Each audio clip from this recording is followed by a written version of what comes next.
Hey guys, Tyrep here, and today we're taking a look at the update to the update for Commanders. And this isn't a huge scale one. Think of it more of like a version 1.1 rather than 2.0.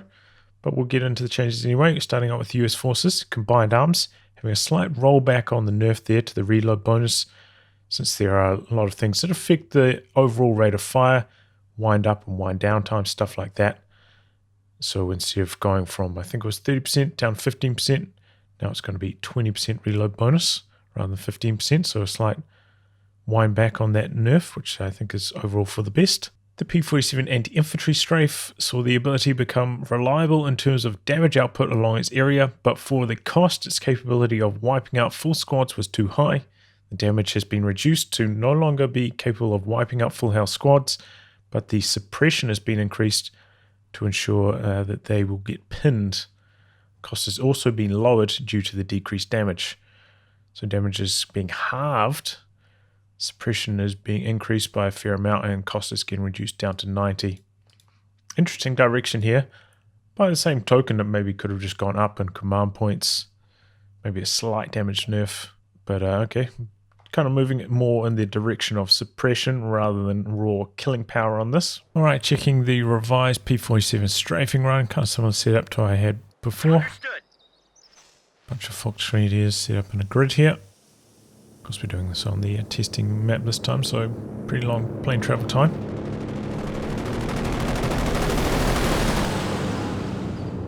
Okay, so some pretty good damage still. If you're right in the center, take off about 3/4 of a squad's health if they don't dodge. Still decent area on the sides as well. Covers like a reasonably wide channel. And yeah, some pretty good suppression. So overall that still seems pretty reasonable, especially now with the reduced cost at 90 munitions. Pathfinders. We want Pathfinders to be lethal to snipers that are caught in the open. The following damage increase should help Pathfinders pick off snipers caught in the open. M1 scope Garands and Pathfinder carbines now deal plus 25% extra damage to snipers.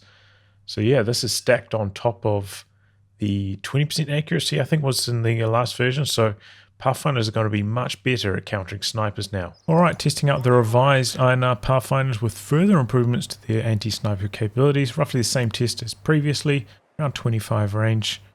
It's the sniper coming out of camouflage here.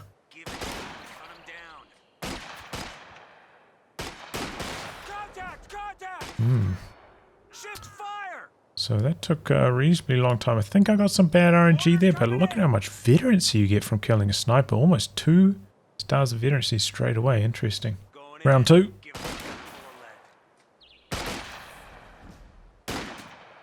Target destroyed. Okay. Still, you know, not as powerful as Jaeger Lights in this role, but still a reasonable time to kill there. And I imagine, you know, stack a bar on top of this would be even better. And now the regular Pathfinders up against the sniper.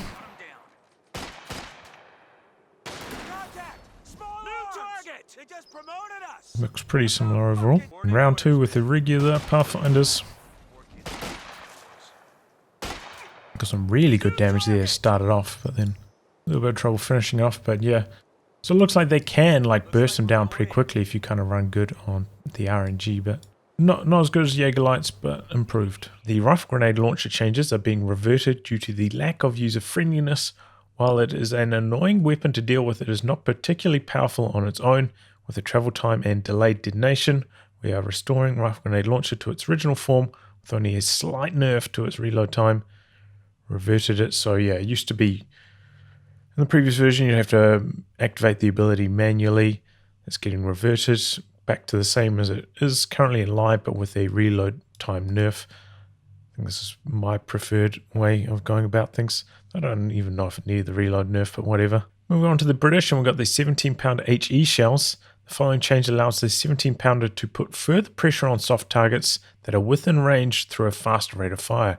So the reload time is getting buffed by a large amount here. 4/4.4 to 2.4 seconds on the reload. So that's going to fire off much more quickly now. Here's a look at the revised barrage on the 17-pounder. So what I'm going to do here is I'm going to use the barrage, quickly take over the other player, try pack up the machine gun and see how much damage gets done while I'm doing that. So here we go. Close to max range here. Target will be plastered by the barrage.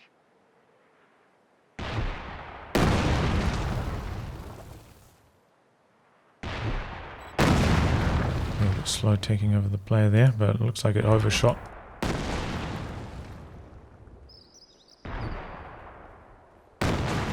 So yeah, the reload time definitely improved there, you can see that. But with the scatter, I'm not sure it's really going to be that effective. We can try this one again. I mean, this is with the fog of war off. Alright, round 2 with this. See how we go. Barrage is on the way. Oof, that was actually a really good connection that time.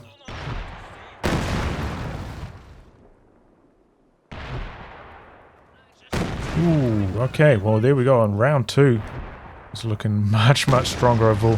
So it seems to be like a reasonably long delay between you activating the ability and the first shell coming out, which does make it a tiny bit harder as the British player. But yeah, it seems to come down a lot to scatter. If that first shell lands really clean, you can do a lot of damage, but if it whiffs, then it can look rather helpless. But it's not too expensive, right? I think it was only 40 munitions, so Gun crew ready and waiting. like, you know, that's not too bad for 40 munis, even if it misses. Not too much lost there overall. The anti-tank infantry section, this puts the AT section in line with other call-in troops. Cooldown time is going down from 120 to 45. I mean, I think a lot of other cooldown troops are like 25 to 35 seconds, but yeah, I'll take it. Defensive operations, this is the one in the advanced emplacements commander. By allowing sappers to have additional construction options, this will give the British players who lock into this commander more defensive options when not going full infantry section builds.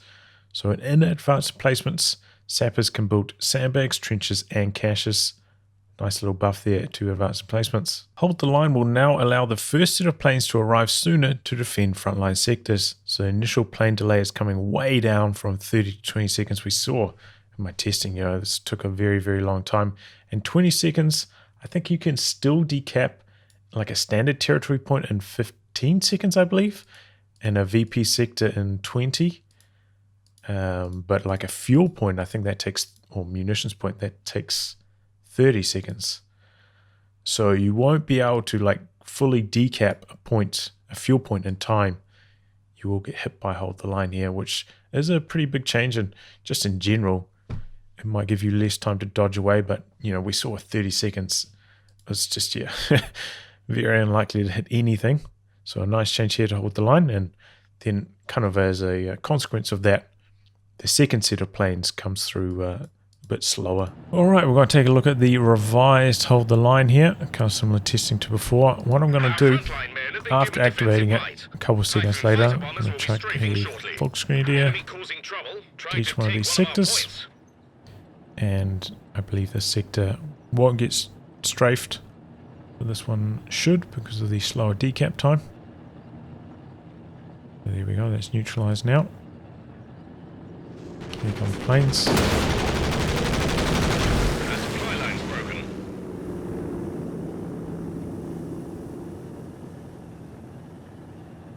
No rockets came through that time. A capture point is being It overrun. looks like if I recapture the point, it doesn't reactivate on this sector. So that's kind of interesting. But yeah, it looks like it might be bugged. The anti-tank plane's not coming through now. This time I'm not going to decap the point at all, just leave the 2 tanks in the sector. Hopefully we see some rocket planes through.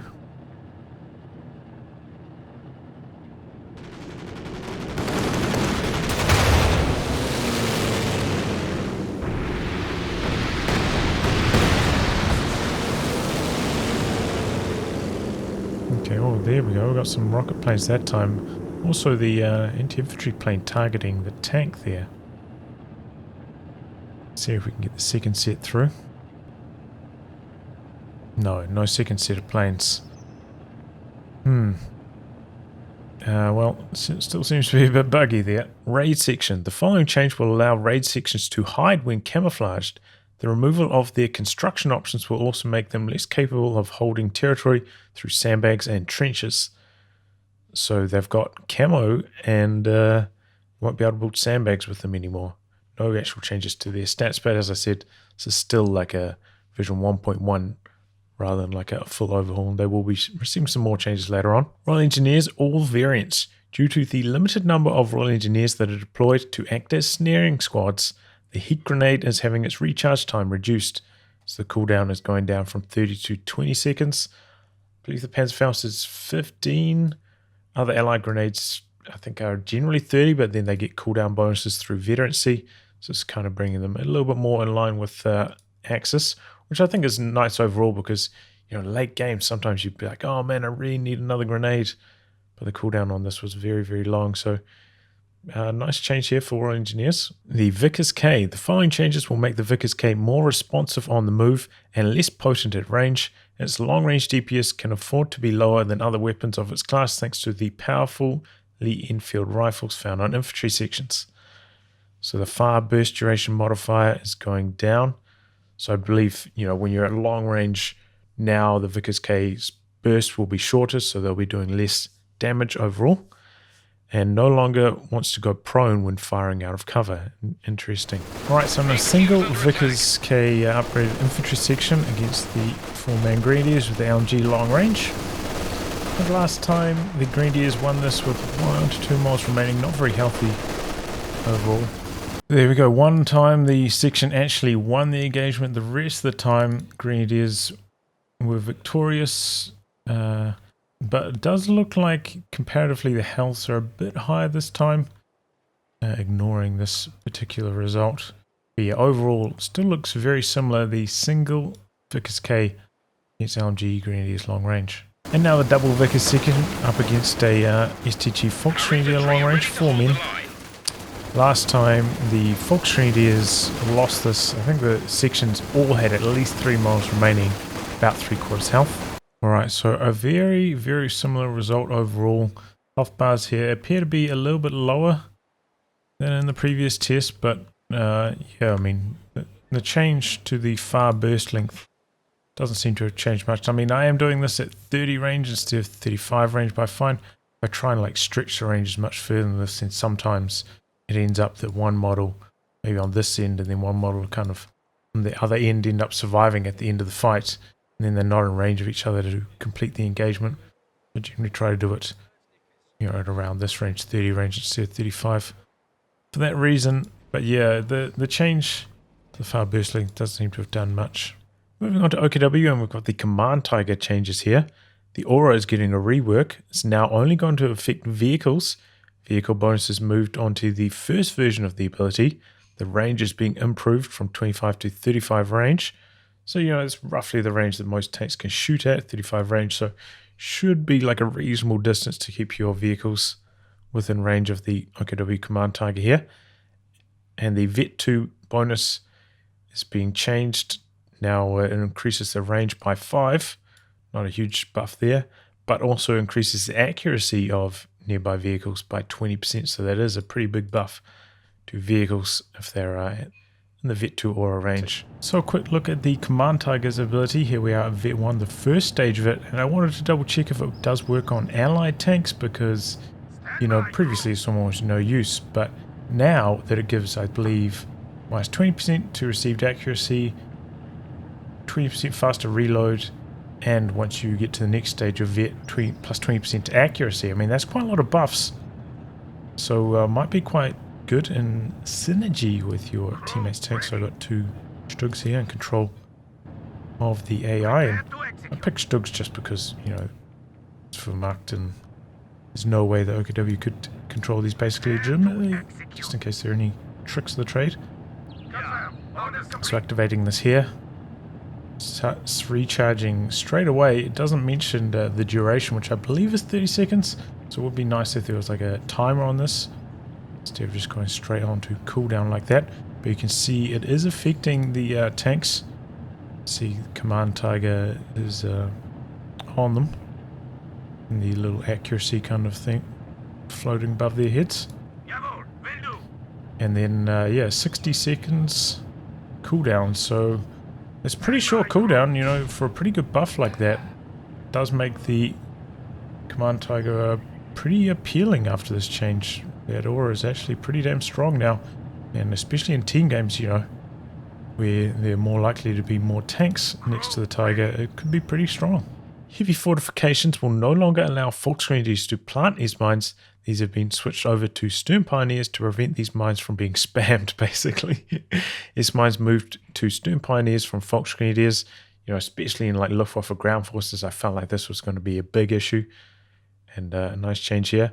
And, you know, I have been, you know, playing around a little bit with double Stern Pioneer builds, and maybe this is, you know, going to nudge it a little bit more in that direction, making those a bit more viable, especially with these commanders. The LEFH V1 abilities getting a complete rework here on the Airburst. We saw how weak that was in the last version. It's now going to fire an 8-round barrage into the target zone, deals reduced damage compared to the normal shells but has a wider AoE, suppresses infantry and blinds vehicles on hit, 30 munitions and requires V1. So a big rework to V1 on the LEFH now. Having a look at the new Airburst barrage here, supposed to be 30 munitions, I thought it was. Doesn't have a munitions cost on it currently. Test it out here, we've got a couple tanks, whole bunch of conscripts. See how it goes. Fog wore off, so you know, scatter's going to be a bit better because of that, but see how it goes.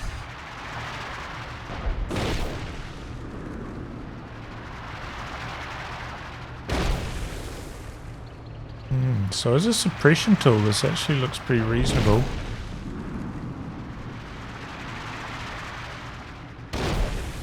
In terms of like damage, going for wipes, going for decrews on team weapons, stuff like that, I think I would prefer the regular barrage against infantry if I'm hoping to get wipes and stuff. But this could be pretty handy in like a fight for a VP or some kind of situation where the suppression can really come in handy. Does like, you know, a little bit of damage to tanks, but nothing too incredible. Scatter is pretty good, pretty tight overall if you've got fog off at this kind of range on like a 1v1 map. So you can target it reasonably accurately, it looks like. But yeah, in terms of like raw killing power, I think the regular barrage is the way to go. The LEIG Incendiary Barrage is having a slight revert on its cost changes there, going back up from 15 to 20. I think it was originally maybe 25 or 30, so still a buff compared to the live version. The Panzer Fusilier G43 package now takes up both their weapon slots. Radio sights. The following change restores some of the old power to radio sights due to the recent nerfs. Command point requirement is removed and duration increased to 55 seconds. Like, I don't mind the command point requirement getting removed, but I don't like it having a really long duration, if I'm honest. I'm not a fan of this change. The Sturm Officer. This change removes unwanted targeting from the officer's ability. Marked target no longer forces units to automatically target the marked squad. Nice change here, a little bit of a usability buff. Moving on to Osir, and we're starting out with the Artillery Field Officer. The smoke cooldown has been increased since it does not cost munitions. So cooldown is going up from 50 to 90. I think that's reasonable. You know, it just kind of means maybe you won't be able to use it twice in one fight. Might have to just use it. Maybe you'll end up retreating. Then next time it comes back onto the front line, you'll be able to use it again. I think it's a fair change. The Command Panzer IV. The following change was done to reduce the impact of a fast command tank due to the recent buffs. Smoke and Panzer Tactician now also share a cooldown to prevent the command tank from having two ways to disengage from combat or block line of sight. So Panzer Tactician and the Smoke Shell now share a cooldown, and it has a build time of 45 seconds available from the HQ when the correct tech structures have been built. So kind of similar to the Panzer IV-J that's available.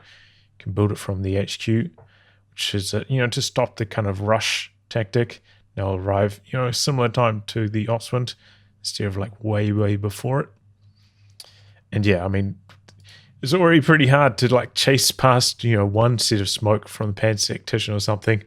Two sets of smoke would have made it very, very, very hard to kill. So I think that's a nice change overall. Counterattack tactics. The following change makes counterattack less potent as a way to decap the entire map with roaming squads. The change to capture will encourage players to remain on strategic points after they have decapped them. So the decap rate is going down from 2 to 1.5, and the capture rate is going up from 2 to 2.5.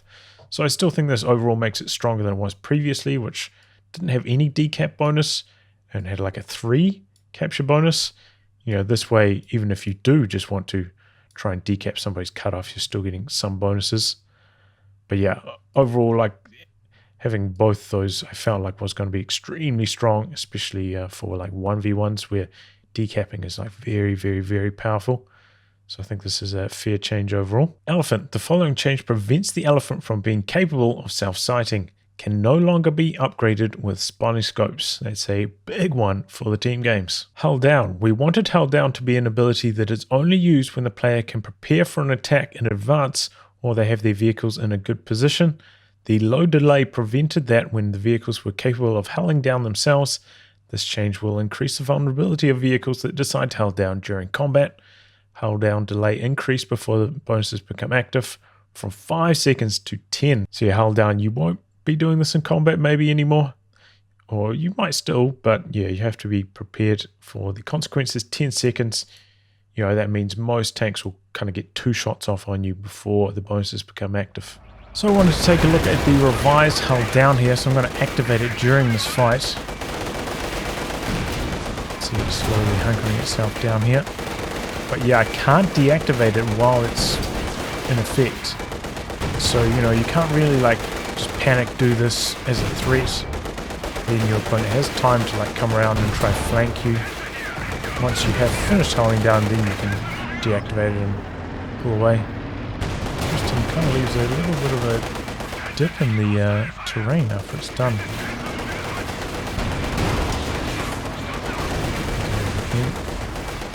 So yeah, during this 10-second hull down phase, I can't prevent it, can't stop it, and then only once it's completed hulling down, then I can disengage it.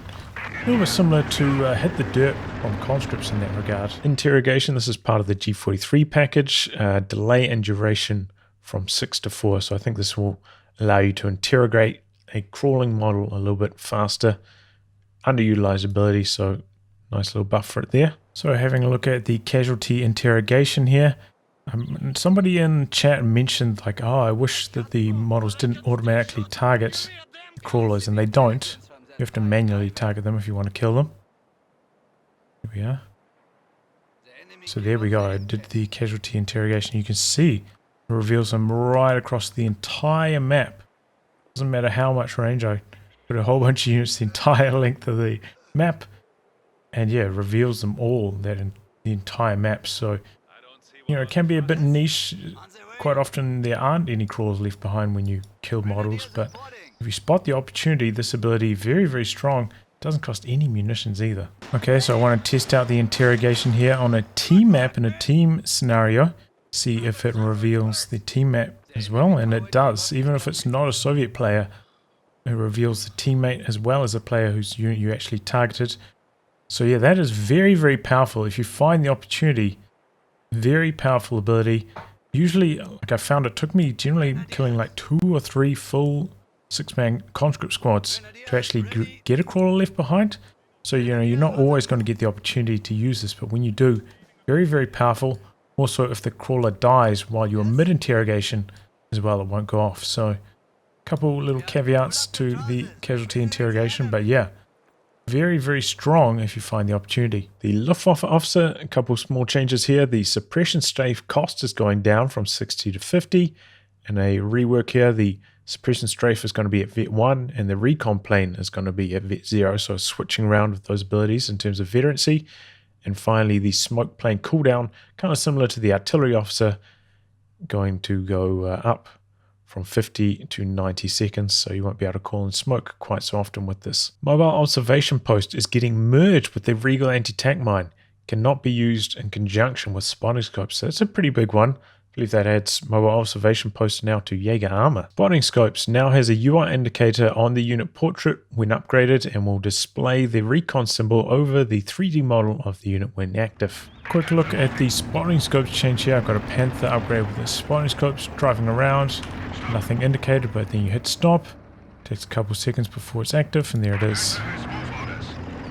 Driving, stop.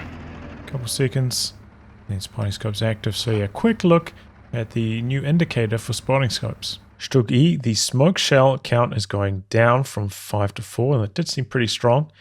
And the MG will now fire at infantry within range even when on hold fire. So this is a good change, kind of similar to like the Brumbier, where some, with the Stugi, with its kind of slow projectile, quite often you want to use hold fire and then attack ground with it instead of just letting it auto attack. So this is a nice change here to let the machine gun fire while you're using it in that fashion. The 120mm mortar is receiving quite a few changes to its delayed fuse barrage. We saw it was a bit weak against structures, which is supposed to be its primary role instead of being an infantry killer.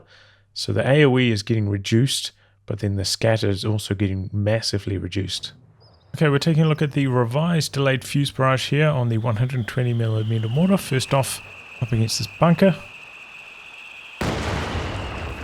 So still something needs to be done about this sound effect on that.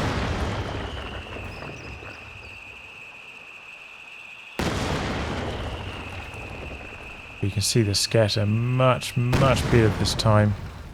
And the bunker is down. We go against the base structure next.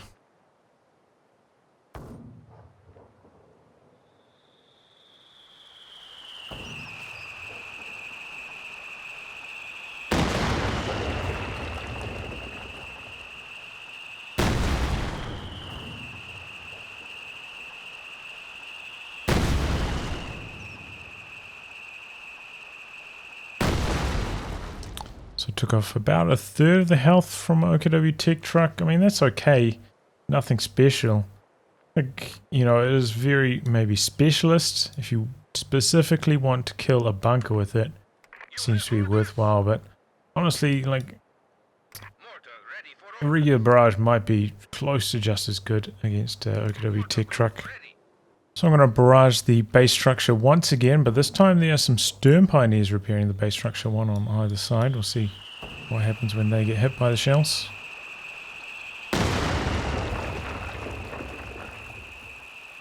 Okay, looks like I mistargeted them pretty badly there. Came off to the right a bit.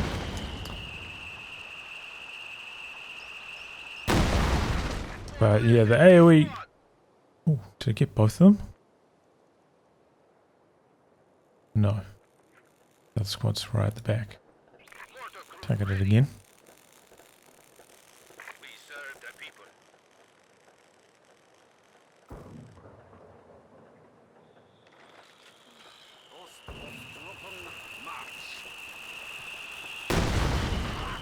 Move out. Taking losses.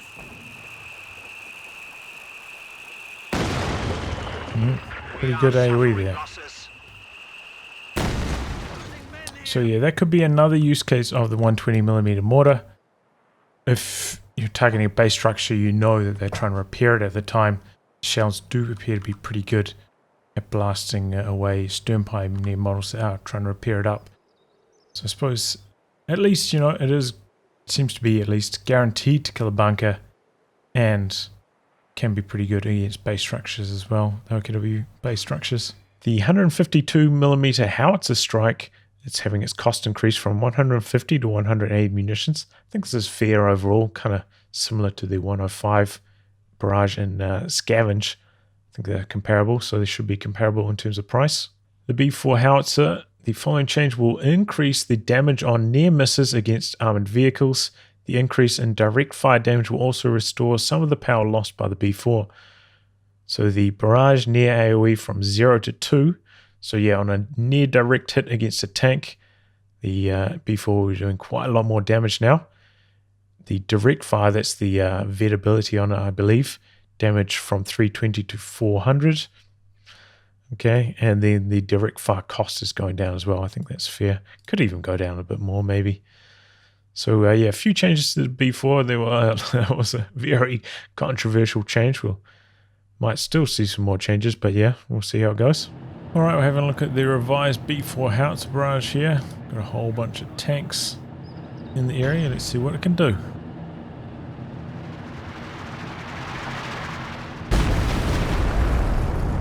Yeah, that looked like full damage from that shell. Tiny bit under half health from that tank. A little bit of damage onto this tank as well. Same story over there. That one might be ever so slightly below. Not sure if that was like a full damage hit 300, but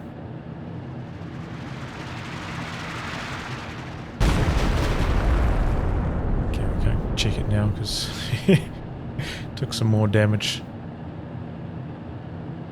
I'm gonna fire it off again, I guess. I'm a bit shorter on the range this time.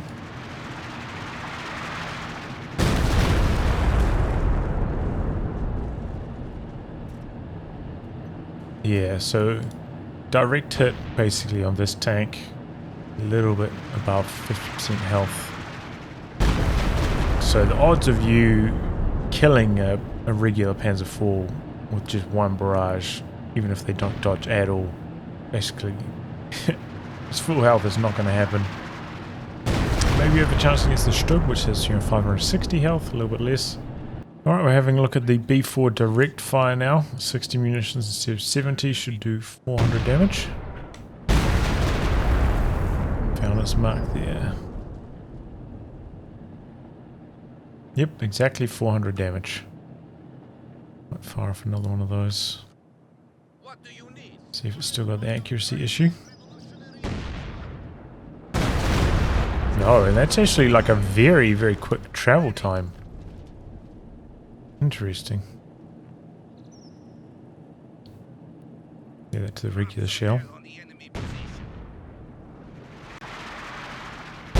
Yeah, so the direct fire shell travel time is definitely quite a lot sharper than on the Barrage. KV-1, similar to the German version, this weakens the abilities of the KV-1 to hull down during combat. The hull down delay before the bonuses are active from 5 seconds to 10. The ML20, its smoke barrage is now going to cost 35 munitions instead of nothing, which is, I think it's fair overall. The SVT crate, the ability cooldown is getting increased from 27 seconds to 40, so you won't be able to spam SVTs out quite so quickly, and this is on top of the delay of it going from 1 to 2 command points this patch as well. And now moving on to the bug fixes, this is kind of the meat and potatoes of this particular patch, as more of a 1.1 than a 2.0. So assault guards can be called in. The 105mm Sherman could fire immediately after barraging. That was maybe a bit too strong. Combat engineers didn't get vehicle detection, as I saw in my testing, so that's fixed now. The OS there, suppression strays were not getting suppression, so that's fixed. Alright, checking out the Stuka suppression run now. V1 on the Luftwaffe field officer should actually have some suppression now. I'll try to get it through the middle of this blob of conscripts, see how it goes.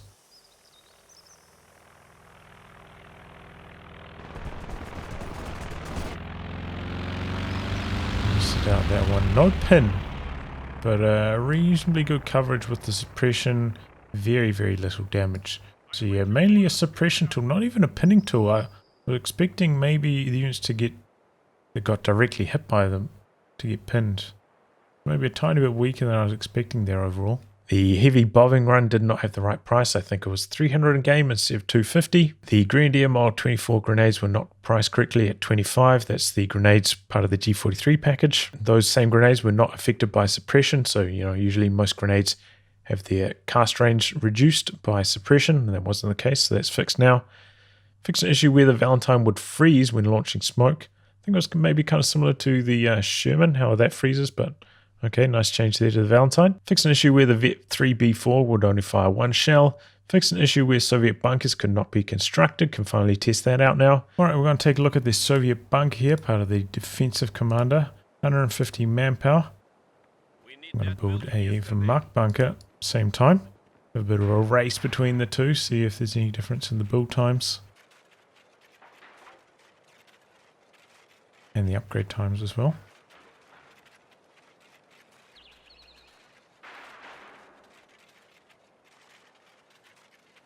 Alright, build times are pretty much bang even. Alright, now comparing the upgrade time.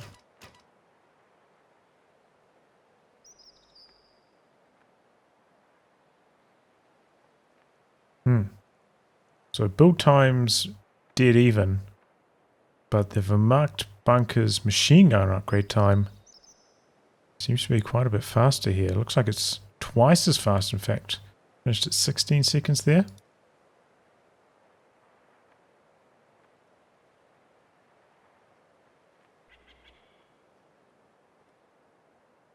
Yeah, this just feels really, really slow for the Soviet side, even if it's a tiny bit stronger.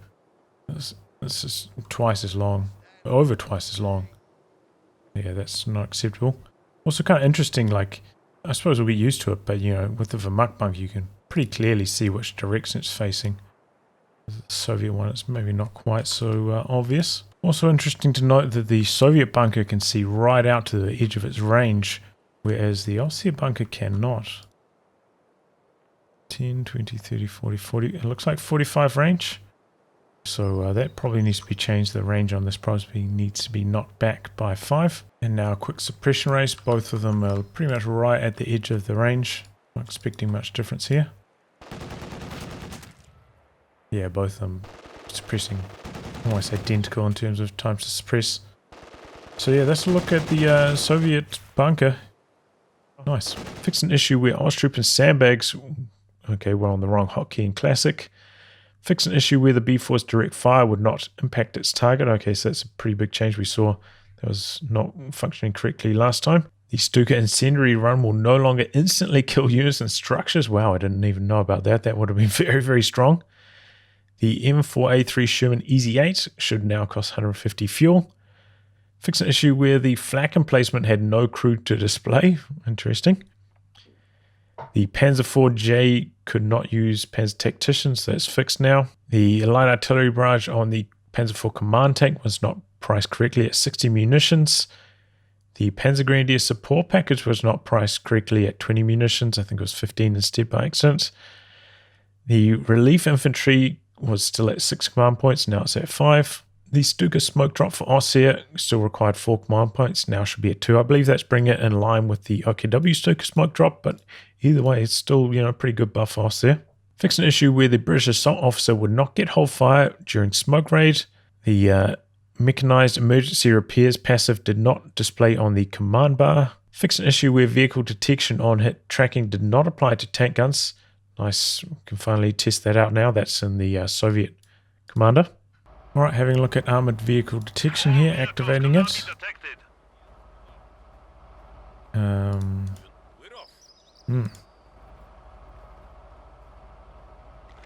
So yeah, still not working on combat engineers in spite of saying otherwise in the notes. So now we're going to activate armored vehicle tracking. Going to try detect this King Tiger, if I can actually penetrate its armor here. To get the shot, I'm going to turn off from the sight.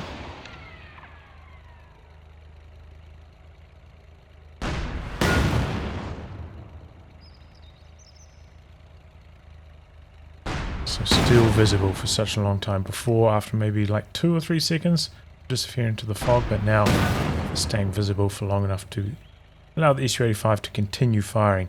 But this doesn't have like a super long period. How long was it? Lasts for 30 seconds, so yeah, I mean that's a relatively short duration. I suppose its cost is also quite low, but alright, let's sort of look at, it seems like the tracking is working correctly now. Fix an issue where flak emplacement crews was still invisible, okay. Fix an issue where the delayed HE shells did full damage to units in heavy cover. Oh, that would have been powerful. Fix an issue where radio silence could not be heard by the other player. Nice to see that's finally fixed. Alright, well this is what it should sound like for radio silence.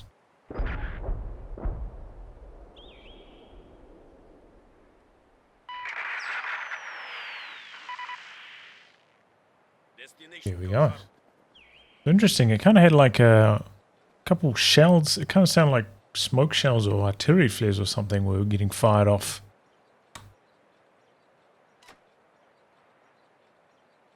And then a couple seconds later it activated. Alright, radio silence, here we go again. Testing it out.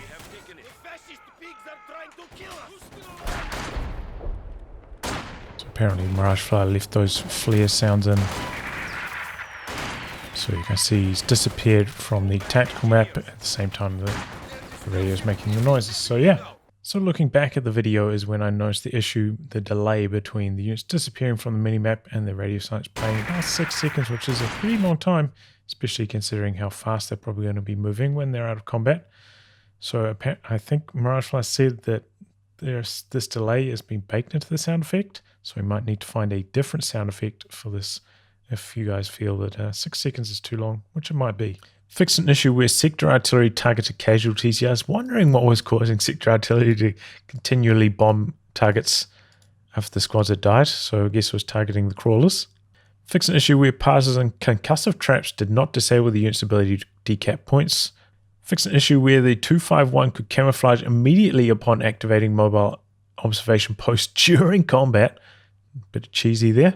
And finally, fixed an issue where the Stuka air superiority tank Strafe could cause random crits on deflection. I think this was the Strafe, not the loiter. Still had some of those like random RNG crits from way back in the day. And now that's on a couple more commanders. It's causing some issues, so nice change there. As always, a huge thank you goes out to my Patreon backers. Had a couple of you join after the last series of videos, and I really do appreciate it.